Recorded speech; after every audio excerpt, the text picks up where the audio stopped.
Cool, so we've got Alex from AKS and his awesome Mk5 Golf GTI in today. Warren, can you tell us a little bit about what's going on with this car at the minute? Yeah, of course. So we've got our Mark II PK380 kit, one of our most popular kits that we've sold. We just want to make sure that everything fits up nicely before official release. Cool, let's get into it. So we've got the revised kit PK380 here in this box. Have. First look, should we get it open and see what's included? Yeah, 100%.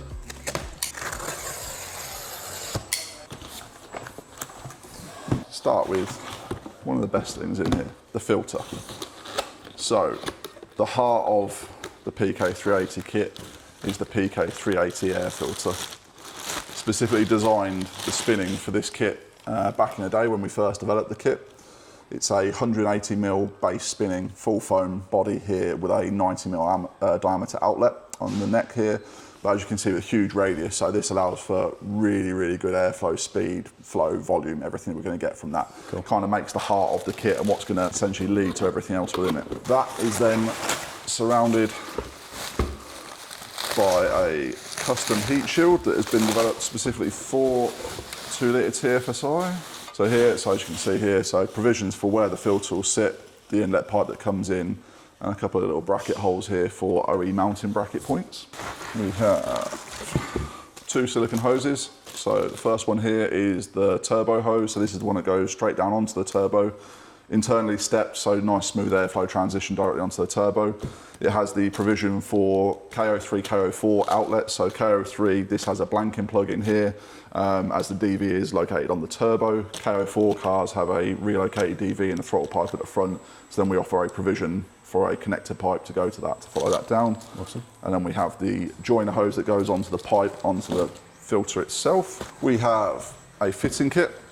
This comprises all our nuts, bolts, washers, hose clamps, machine fittings, basically everything we sort of need within this. So I was saying about the KO3, KO4 provisions. So this is the KO3 blanking plug, and then the KO4 machine joiner. Cool. Slightly over-engineered for what they need to be, but they look nice. It's the nice little touches that put this kit apart from some of the others. 100%. I'm guessing this last piece in this bigger box this is the fun part, yeah. This is the pipe. When we originally developed this kit back in probably 2012, I think it was, back in the day, this is what really separated everything that this kit from the rest of the market, really. Going to a one-piece mandrel bent pipe all the way through with a 90mm bore, carrying all the way through here, but then with a really nice tapered step down, so we've got the correct provision for the MAF housing size and scaling here. It was always something a lot of kits on the market struggled with, was the scaling on the MAF. Used to get a lot of check engine lights, everything else coming all the time.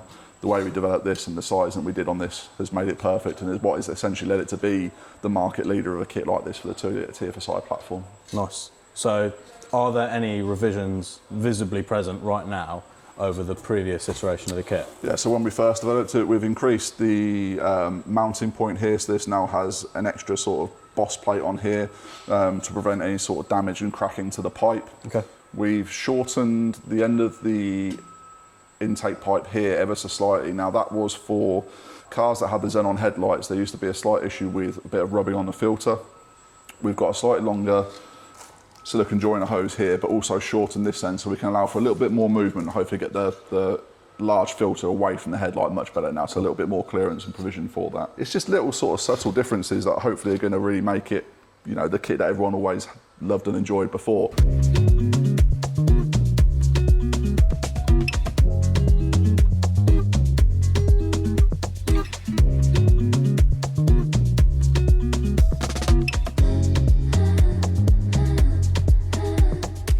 So we've got the OE set up side by side with our kit. Yes. And it's quite the transformation. Yes, very much so. This was kind of back in the day when airboxes weren't the greatest.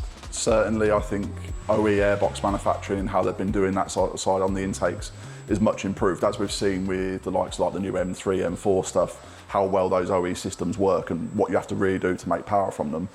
Back in the day, you were dealt with stuff like this. So TFSI was one that actually had the OE filter was built into the entire engine cover. So this is one airbox that made up the engine cover and everything else. So fairly convoluted in terms of how it had to come through the system from the front here, through into the airbox, through a panel filter that then came back up through, out through the MAF provision housing there, and then down through obviously a very convoluted corrugated turbo hose. As we discussed in the past, the convolutions that are in the hose itself cause massive amount of turbulence. Airflow doesn't like that at all. Restricts it, power, flow, everything else. As you can see, by switching over to a fully one-piece manual bent pipe, we've removed all of that restriction straight away. The filter alone is good for sort of 700 plus horsepower in terms of flow because of the way the spinning is designed. Combine that with a one-piece manual bent aluminium pipe where we've relaxed all the radiuses as much as possible to increase speed and airflow all the way through this. Basically results in a huge amount of power every time. The difference is crazy going from something like this, it's actually quite ugly as well. The visual difference too to our kit is going to be crazy. Yeah, very much so. We're going to get some good turbo noises coming back through. The flutter is pretty addictive once you get this kit fitted to the 2 litre TFSI car. Yeah. And yeah, compared to this, it's night and day. Yeah, because who doesn't want a load of noise as well as additional power? All about the noises. Cool, let's get it on the car. Yeah, man. So the first thing I'm going to put in is the heat shield. That sort of creates the base for everything. It's difficult to get it in once the pipe's in the way. So there's a small T25 bolt in here, just on this side, and that's where the front of the heat shield mounts up. Cool. So I'll pull that out and then get the bracket in. Sweet. In a previous video, I fitted up a kit to my Mk5 GTI. Is it much different to that in terms of the difficulty in the process? No, or? the headlight stays in place on this one, and Okay. it's very similar. Obviously, the airbox is different on the Mk6, but Yep. the premise of the kit's very similar. When I was looking at the parts with Luke on the unboxing, from just what's involved, that standpoint, it looks very similar, like the pipe, some of the silicons, the sort of heat shield, all looks quite similar. Yeah. I imagine going from a Mk5 to a Mk6 wasn't a huge jump. No, the platform is very similar engine and everything, so it's quite straightforward. Yeah, cool, so quite an easy fit to kit. Yeah, exactly. Kit to fit, not fit to kit. Fit to kit. Fit to kit. So we've got the first bracket in place down below the sort of bonnet trim there. Heat shield's going in now, one? Yeah, heat shield's going in, so it can be a bit fiddly. We've tried to encompass as much space as possible with the heat shield. So just getting it in past all the hoses and battery and so on can be a bit... It's just getting that right angle on it, isn't it? Yeah, exactly. So I was chatting to Alex before we started fitting and dismantling the OE intake off of this car, and I was walking around this, and it is just shy of 400 horsepower and is apparently a very low mileage Pirelli edition, as you can see, and it's got all the right bits on it. We've got big old rear brakes, big stoppers, and on the front also some big brakes, Pirelli calipers and Vagrom Technic discs. Not sure what pads are in there, but as you will see from the engine bay throughout this video, there are lots of nice little modifications, spotting mods to get it up to 400 horsepower. Moving inside, we've got a really nicely retrimmed steering wheel with the perforated leather and the Alcantara on top with the yellow stitching, sort of a homage to the Pirelli edition. Short shifter in place, which is nice. Alcantara on there as well. Plaque for Pirelli edition. Nice GTI embossed bucket seats, full leather, really nice. Done all the right bits. You can see some speakers in the pillars here, and from the looks of things in the engine bay, there are some quite beefy cables coming off the battery, which may or may not be hindering Warren's progress getting the heat shield in. Ever so slightly. But I imagine this has a pretty nice audio setup as well. So Warren's now got both brackets in place. We've got one here and one tucked under there. Securing the heat shield in, we'll move on next to, I'm guessing, the back pipe. So the constant tension clamp sits right back here on top of the turbo, and without the correct tools, it's a right pain to get to. But with this, it's pretty straightforward. I'm not going to lie, even with the right tools, it looks like a pain to get to. It's not the best, I'll be honest. It's reused off the standard intake, isn't it? So you take that off as well and reuse it on this kit. So it's, the OE constant tension clamp off the OE turbo. Awesome. So that just sits in place like that. What I'll probably need to do is just loosen that off again, just so I can get the right rotation. Okay, cool. But for now, it's in place, it's all secure. So. Sweet. We'll see once everything's sort of put in place and where it needs to sit and aligned. Yeah. If you need to rotate it or not. So we're going in with the mass sensor now before the intake pipe goes back into the car. Yeah, so we've got Is that just because ease of access? yeah, I'm notorious for dropping bolts, and I know what will happen if I do it not off on the table. So we've supplied these M4 stainless steel black screws Nice. that replace the OE Cool. into this threaded boss. Yeah, so for ease and safety of not dropping bolts, do it off the car. Exactly. Saves me forgetting as well. These don't need to go mega tight, just nipped up. In she goes. Fits under the very tight strut brace. Alex has been very kind today and made sure the car's nice and warm for us. I'd recommend waiting until they're cooled down a bit.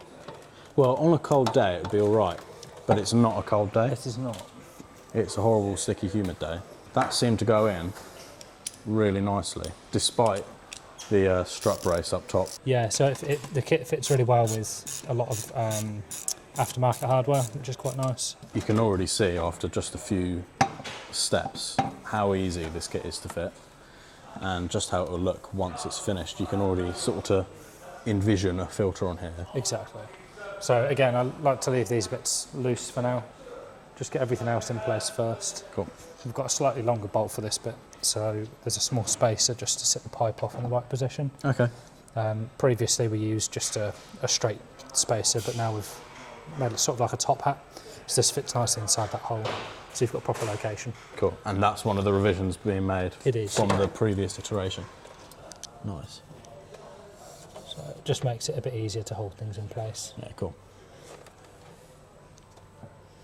Can be a bit tricky just to get the thread started, and I'm just trying to be careful to not cross-thread anything. With the standard OE intake, is that screw hole, that mounting location used? No, or are so we creatively using that for this kit? we are creatively using it, yeah. It's a nice touch using what's already there to make the fitting of this kit even better. Yeah. What's important as well as we mount off the engine, so the intake pipe can still move with the engine movement, Yeah, cool. and that just stops any sort of unwanted cracking. Yeah, nice. So that's in nice and snug. It's already starting to look wicked. So next I'll stick on the silicone joiner for the air filter. Now that the pipe's in the right place, I'm just going to bolt the heat shield in. Sweet. Tighten everything up. Yeah.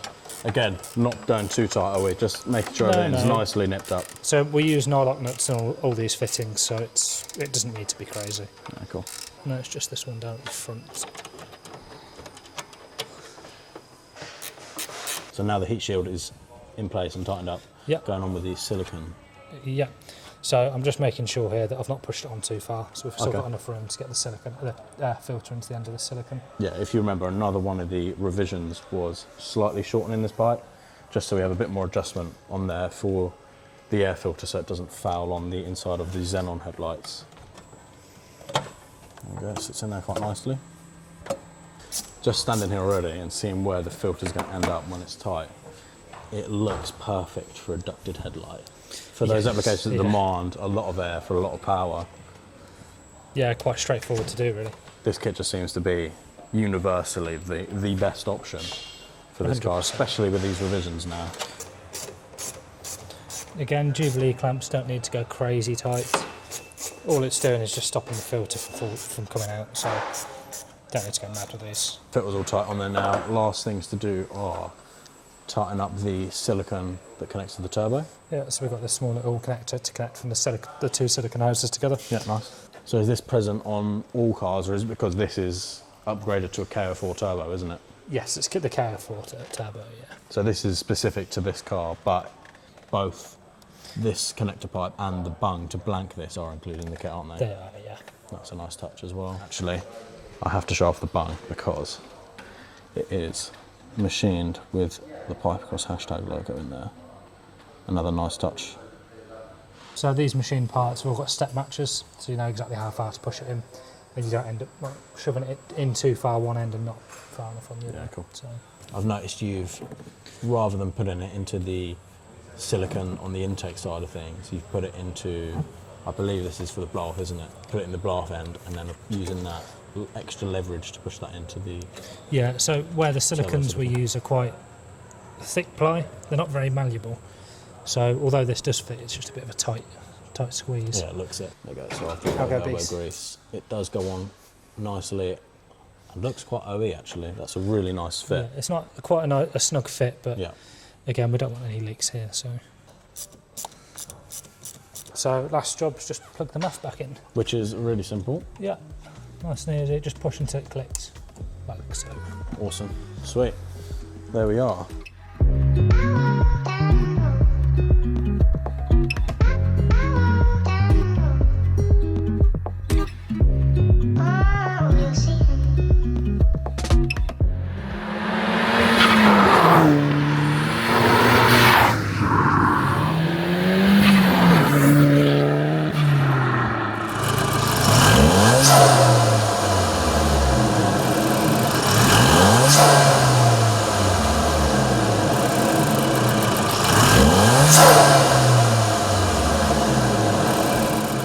That's it for another episode of Intake It All In. A huge thank you to Alex from AKS Tuning for providing us with the car. You can now buy the PK380 kit online via pipercross.com or alternatively contact your local Pipercross specialist. We hope you enjoyed this video. Make sure you like, share, subscribe and tap that notification bell and notify when the next video is uploaded. Also comment below with any questions you have about intakes, air filters and airflow in general.